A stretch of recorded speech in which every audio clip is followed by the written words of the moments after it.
ज्ञान भी चतुर है और भक्ति भी चतुर है, लेकिन भक्ति की चतुराई में और ज्ञान की चतुराई में अंतर है। ज्ञान की चतुराई से संसार में प्रतिष्ठा मिलती है, भक्ति की चतुराई से भगवान के श्री चरणों में तपस्या में मन लगता है।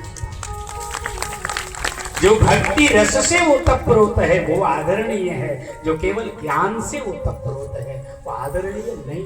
ज्ञान की मां भक्ति है। जिस ज्ञान के पास अपनी मां का सम्मान नहीं है वो किसी काम का है? कहा हो, बोलो ना, हमें बता। जिस पुत्र के पास अपनी मां का सम्मान नहीं है, जो पुत्र अपनी मां का सम्मान नहीं कर सकता, वो पुत्र लाख ज्ञान रखे, बड़ी ज्ञानी है, समाज में बोलते बड़ा अच्छा है, पूरी दुनिया में बड़े विनम्र हैं, अपने पड़ोसी, अपने भतीजे, अपने बेटे, अपने माई आदि के लिए बड़े कठोर हैं। किस काम की ये ज्ञान, किस काम की ये प्रतिष्ठा?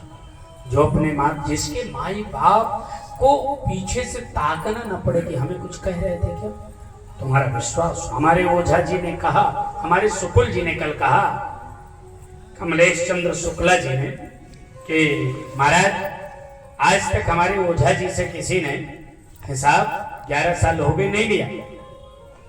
ओझा जी ने उसका धन्यवाद नहीं किया कि हिसाब नहीं दिया।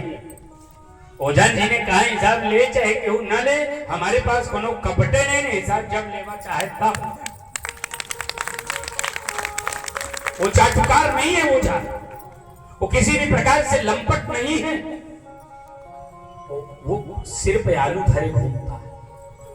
जिस दिन लीपना होता है, गाय का गोबर काजने कहां से भर के अपने पड़रा सिर पर रखे, उसको ये नहीं पता चलता कि ये मेरा गांव रामपुर बावली है कि ये टीवी कॉलोनी है, इसलिए ये कथा चल रही है। उसके त्याग और बलिदान करता है।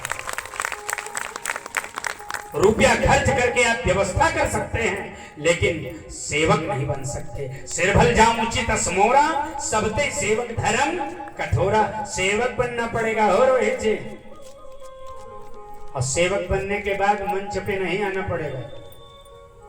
आप तो जानते हो बहुत ड्राई मंच है, बहुत सूखा मंच है।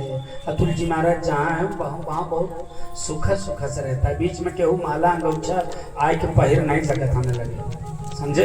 बहुत बेकार मंच है। तमाम मंचों पर आपको अंगूठा, माला, फूल और वो पुकारना ये सब मिलेगा, पर यहाँ वो कहते जैसे हमको कल याद आया रात में किसी ने कहा आपकी कथा में शासन, हमने कहा जो प्राइमरी में हम लोग पढ़ते थे तो कोनो उपद्रव करे खुद का कुछ न करने, पंडित जी देखा था मार देंगे, तो कोई कथावाचक की हाल बता कि अब वही बोलो नहीं है, कोई चुप रहा नहीं है भाई,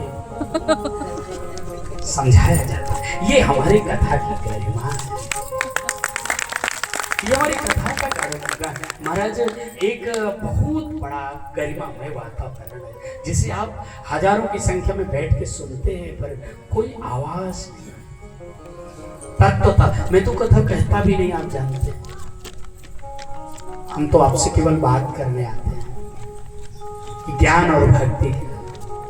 आपने कभी बंदर का बच्चा देखा? नहीं देखा। आपने कभी बिल्ली का बच्चा देखा?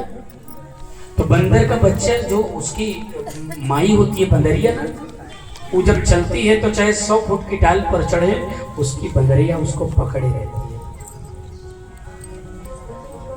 तो बंदरिया खूब, उसकी माँ खूब उछल कूद करती, उसको पता है गिरेगी। अगर ऐसी स्थिति में वो गिर जाए 100 फुट से, वो मर जाए, तो गलती माँ की नहीं मानी जाएगी, क्योंकि उसने विश्वास दिलाया है कि मैं पकड़ रखी। लेकिन बिल्ली जब अपने बच्चे को देहरी डकाती है तो अपने से उसका गर्दन पकड़ के डकाती है, झांकती है, भागती है, कोई कुत्ता ना हो, कोई वो ना हो, नहीं हमारी बच्ची को तोड़ डाले, और दौड़ करके ले जाके दूसरे घर में घुस जाती है। उसी प्रकार से भक्त बिल्ली का बच्चा है और ज्ञानी बंदर का बच्चा है। ज्ञानी भगवान को पकड़ता है और भक्त को भगवान पकड़ते हैं। एक बार नारद जी के मन में आया कि इस धरती पर भगवान का सबसे नंबर 1 भगत कौन?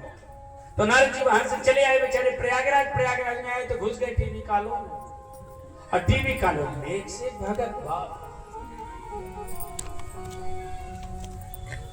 नारद जी आ रहे थे, लोगों ने पूछ लिया नारद जी आपको पता है भगवान का सबसे बड़ा भगत कौन?